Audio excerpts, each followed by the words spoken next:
बटोरत रहली कुचिया मोरू की गईले कुचिया मोरू की गईली सासू मोरे झगड़ा मचावै रे ललनवा अरे सासू मोरी झगड़ा मचावै रे ललनवा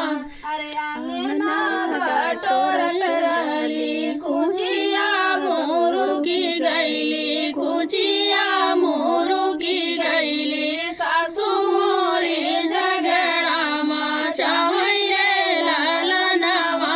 अरे सासू मोरी झगड़ा मचावै रे ललनवा अरे काहे के मोरे सासू झगड़ा मचायु अरे झगड़ा मचायु अरे भैया मोराया रे ललनवा अरे भैया मोराया भैया नावर रे ललनवा तनी बचन सासू मोरी सुनली अरे सासू मोरी सुनली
गीत आप लोग को कैसे लगा कमेंट बॉक्स में बताना। फिर मिलते किसी नए गाने के साथ।